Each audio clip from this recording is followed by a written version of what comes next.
শুভ সকাল। Daily Deloitte ব্লগে সবাইকে স্বাগতম। কেমন আছেন সবাই? আমার একটু হালকা ঠান্ডা লেগেছে। মাঝখানে যে গরম পড়েছে, প্রচুর আইসক্রিম খাওয়া পড়েছে, ঠান্ডা খাওয়া হয়েছে। এর মধ্যে আবহাওয়াটা তো এখন এমন, তো ভালোই ঠান্ডা লেগেছে। আমার মেয়েরও লেগেছে ঠান্ডা। তো আমরা তো সাধারণত ঠান্ডা লাগলে ওষুধ খাই। আমি খুব প্রচুর পরিমাণে ওষুধ খাই, যেটা বলতে পারেন এক ধরনের ব্যাড হ্যাবিট। মানে একটু ব্যথা হলেই আমি নাপা খেয়ে ফেলি। ঠান্ডা লাগলে আমি দেখা যায় মোনাস খাই, মোনাস্টেইন। তো ফেক্সো খাই। মানে মোট কথা আমি ওষুধের উপরেই থাকি। তো এই বেশ কিছুদিন হলো আমি যে বললাম আমার ফ্যাটি লিভারের জন্য আমি ওই কফিটা খাচ্ছি। তো যেটা মানে ফ্যাটি লিভারটাকে, ফ্যাটটা সরিয়ে দেবে। তো এখন এই সেদিন কালিজিরার তেল কিনতে গিয়ে আমাদের এখানে ফরিদাবাদ মাদ্রাসার সামনে বেশ বড় একটা দোকান দিয়েছে। প্রায় সব জিনিসই পাওয়া যায় এখানে। তো গিয়ে দেখলাম তুলসী চা। তো দেখি যে ঠান্ডা লেগেছে। লোকটাও বললো যে আপা মনে হয় তো আপনার অনেক ঠান্ডা লেগেছে, তুলসী চা আছে, এখানে নেবেন কি না? তো আমি তাকে দেখলাম, দেখে আমি বলি কি না দেন একটা, ওষুধ আর খাবো না তাহলে। বলে না আপা এটা খেলে ওষুধের দরকার নেই, দেখবেন আপনার ঠান্ডা আস্তে আস্তে কমে গেছে। তো এই কালিজিরা তেল কিনতে গিয়ে এই তুলসী চাটাও নিয়ে আসলাম। তো আমি খেয়েছি, আপনার এখনও খাবো। এই এক্সিলেন্ট তুলসী টি। আপনি একটা প্যাকেট একটা কাপে ঢেলে দেবেন। মানে ঢেলে দেবেন কি, এখানে আপনার রয়েছে টি ব্যাগের মতো এটা একটা প্যাকেট দিলেই হয়ে যায়। আমি মধু দিয়ে খাই। আমি এই টি ব্যাগের এটা দিয়ে আমি 1 চামচ মধু দিয়ে তারপর খাই। কারণ মধু তো সকল ঔষধের মানে ঔষধের মহৌষধ আমরা জানি। তো যাই হোক, আপনারা খেতে পারেন। অনেকগুলো প্যাকেট থাকে এখানে, বোধহয় দিয়ে আছে।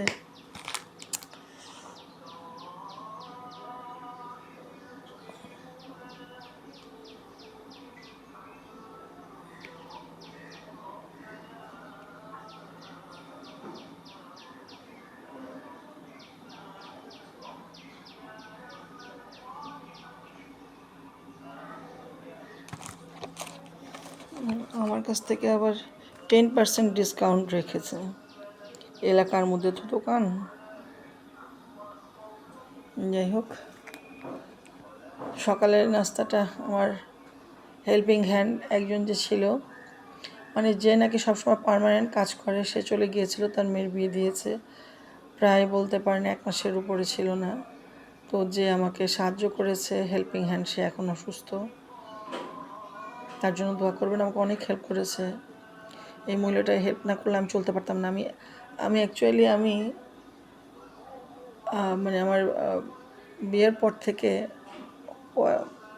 1 বছরে বোধহয় ঠিকঠাক মতো নিজে সব কাজ করিনি। মানে মানুষের উপরে ডিপেন্ডেড। আমার কেন যেন ভালো লাগে না। মানে ওই দেখাচ্ছি আমি, যেমন অনেকে আছে না, যেমন আমার পরিবারের অনেকেই আছে, যেমন এই যে আদা টাদা এই যে নিয়ে আসছে, আদা যেহেতু সামনে কোরবানি ঈদ, ওখানে রসুন, এই আদা রসুন এগুলো আমার যেগুলো আছে পুরনো, ওগুলো এখনও খাচ্ছি, শেষ হয়নি।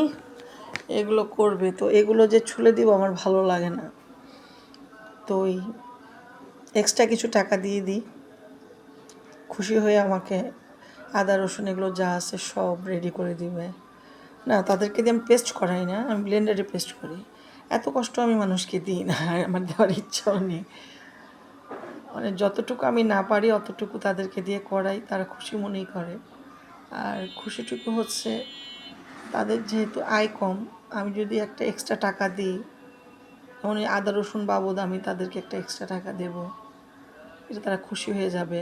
আমি বেশিরভাগ সময় মাছ কাটিয়ে নিয়ে আসি, যেদিন না পারি সেদিন হাসি মুখে বলি যে একটু কষ্ট করে মাছটা কেটে দিয়ে যাও, আর তোমাকে খুশি করে দেবো।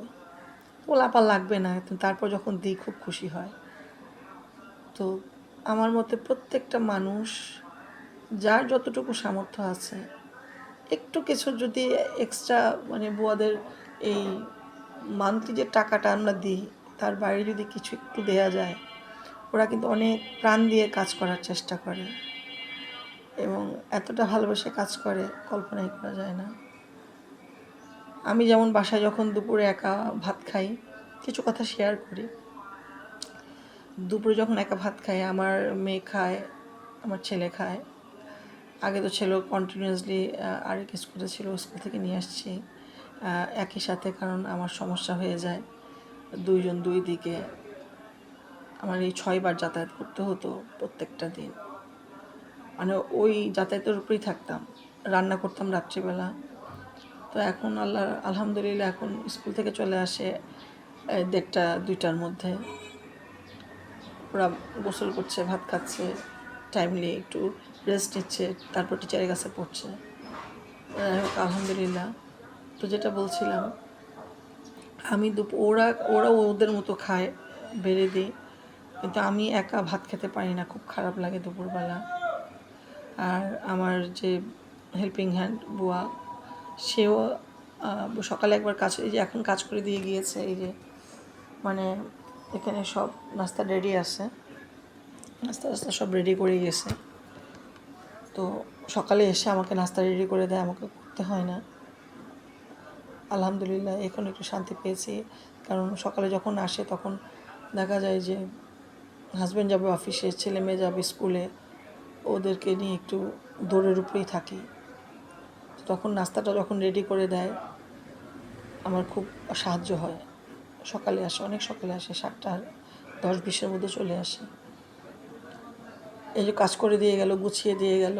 আমি কি রান্না করব আজকে? তেহরি রান্না করার ইচ্ছা আছে গরুর গোস্ত দিয়ে। গরুর গোস্ত ভিজিয়ে রেখেছে, যেহেতু এটা আগে থেকে রেডি করা ছিল না।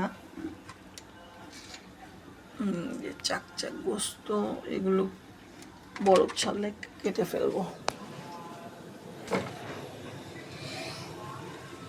রুটি দিয়ে কলিজা ভুনা দিয়ে খাবো। 2 দিন পর পর যে বৃষ্টি পড়েছে, আমি নিচতলায় যে ভাড়াটি আছে ওদেরকে নিয়ে একসাথে 2 দিন পর পর আমি খিচুড়ি খেয়েছি। এই যে বললাম দুপুরে আমি একা খিচুড়ি খেয়েছি। আর সেকেন্ড দিন আমার করার কথা ছিল, আমি করে ওদেরকে, কারণ ওরা আমাকে প্রায় সময় আমার ভালো না লাগলে আমি নিচে রান্না পাঠিয়ে দিই, ওরা রান্না করে উপরে পাঠিয়ে দেয়। তারপর আমি ওদের সাথে নিয়ে একসাথে গিয়ে বসে খাই, খুব খুশি হয়। আর আমার বুয়াটাকে আমি প্রত্যেক দিনই দুপুরবেলা, তো উনি মাঝে মধ্যে খেয়ে আসেন, খুব ক্ষুধা লাগলে বাড়ি থেকে খেয়ে আসে, বাসা থেকে। তো দুপুরবেলা দেখা যায় আমার সাথে একসাথে বসে ভাত খাই।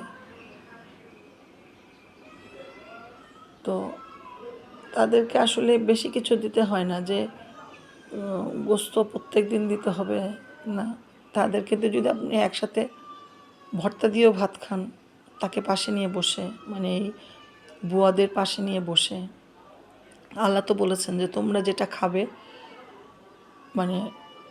আমি যেটা শুনেছি যে হাদিসে আছে, তোমরা একই খাবার খাও, একই পোশাক পরো, কিন্তু বোধহয় একই ওই যে বলে যে একই জায়গায় বসতে দিও না, আমি যে জায়গায় বসবো সে জায়গায় যেন আমার মেড সার্ভেন্ট না বসে। এই ধরনের একটা কথা শুনেছি, কিন্তু আমি জানি না। আমি কিন্তু ওই ডাইনিং টেবিলেই যখন ভাত খাই, আমার বুয়াটাকে ওই চেয়ারে বসেই একসাথে নিয়ে ভাত খাই। আমি যা খাই সেও তাই খায়, একই খাবার ভাগ করে খাই। তো হঠাৎ কেন যেন মনে হলো যে যারা আমাদেরকে এতটা সাহায্য করে তাদেরকে নিয়ে কিছু কথা বলি। যাদেরকে ছাড়া সত্যিকার অর্থে কে কী অচল জানি না, আমি সত্যিকার অর্থে অচল। কারণ আমি আমার ঠান্ডার সমস্যা আছে। আমি থালা বাসন একটু মানে ধুলে পরেই আমার হাঁচি কাশি চলে আসে। আর কাপড় ধুলে তো কথাই নাই। একটা সময় যে করিনি তা না, একটা সময় বিয়ের আগে বুয়ারা যখন, এখনকার বুয়ারা তো 1 মাসের জন্য চলে যায়, আর বছরে যে কয়বার যায় তার তো ঠিক নেই। আল্লাহর অশেষ রহমত, আমার এক বুয়া গেলে আবার আরেক বুয়া আমাকে সাথে সাথে হেল্প করে, তো আমার সমস্যা হয় না। কিন্তু বিয়ের আগের কথা বলি, বিয়ের আগে যখন আমাদের মানে বাড়িতে বুয়ারা থাকতো, তারা 1 বছর পর একবার যেত, তাও 10 দিনের জন্য। তো ওই 10 দিনে দেখা যেত যে আমরা বোনরা যারা আছে, আম্মু কাজ ভাগ করে দিত, তুমি এটা করবে, তুমি এটা করবে। তো এভাবে করে কাজ ভাগ করে কাজ করতাম। তখন পেরেছি, কারণ তখন তো ইয়াং ছিলাম। এখন তো বয়স আস্তে আস্তে বাড়ছে, শরীরের গঠনও অন্যরকম হয়ে যাচ্ছে। যাই হোক, আল্লাহ পাক আমাদের শক্তি দেখ, কারণ আল্লাহর কাছে সবসময় এদের জন্য দোয়া চাই, যেন এদের পরিবারকে আল্লাহ সুখে রাখে। যারা আমাদেরকে শান্তিতে রাখছে, আল্লাহ পাক এদের উসিলায় আমাদেরকে শান্তি দিচ্ছে। ওই যে 2 দিন ধরে কাপড় চোপড় পুরো বাইরে বারান্দায় ঝুলছে, এসে আগের কাপড়গুলো ভাঁজ করে রেখে গেল, আর যেগুলো গতকাল ধুয়েছে ছাদ থেকে নামিয়েছিল ভিজা ছিল, ওগুলো আবার মেরে দিয়ে গেল। আলহামদুলিল্লাহ, আমি সব দিক থেকেই আলহামদুলিল্লাহ ভালো আছি। কিন্তু কিছু একটা সমস্যা আমাকে তাড়া করে ফেলে। শুনতে পাচ্ছেন বোধহয় আমার বাসায় ওই যে প্লাগ ইন কোরআন যে কিনেছি ওটা ছেড়ে রেখেছি, নিজেও দোয়া পড়েছি। মাঝে মাঝে অদৃশ্য কিছু জিনিস হয়তো আমাদের উপর কালো ছায়া, আমাদের পরিবারের উপর আঘাত হানে। যাই হোক, দোয়া করবেন। আল্লাহ পাক যখন বিপদ দেন, তখন আল্লাহ পাকই এই বিপদ থেকে উদ্ধার করেন। আমাদের চাইতে হবে আল্লাহর কাছে। তো আমাদের জন্য দোয়া করবেন, আপনাদের জন্য দোয়া করি, আপনারা যেন ভালো থাকেন। যারা যারা আমার ভিডিওটি দেখছেন, তো ঠিক আছে, আপনারাও খেতে পারেন এই এক্সিলেন্ট তুলসী চা। ভালো, টেস্ট ভালো। একটু মধু দিয়ে খেয়ে নিন 1 চামচ। ঠিক আছে, ভালো থাকবেন। এখনও সবাই ঘুমাচ্ছে, সাহেব ঘুমাচ্ছে, যেহেতু শুক্রবার, ছেলে মেয়ে ঘুমাচ্ছে, ঠান্ডা ঠান্ডা আবহাওয়া। তো আমি সব কিছু গোছানো আছে। গরুর গোস্তের বরফটা ছেড়ে দিলে 11টার দিকে রান্না চড়িয়ে দেব, কারণ আমার চুলায় গ্যাস কমে যায়। গ্যাস তো থাকে আলহামদুলিল্লাহ, যতটুকু থাকে ততটুকু কাজ হয়ে যায়। তাড়াতাড়ি করতে হবে, 12টার দিকে দেখা যাবে গ্যাস থাকবেই না, তেমন একটা অল্প গ্যাস থাকবে।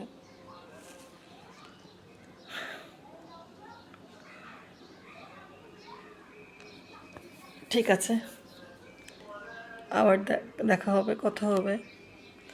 আসসালামু আলাইকুম।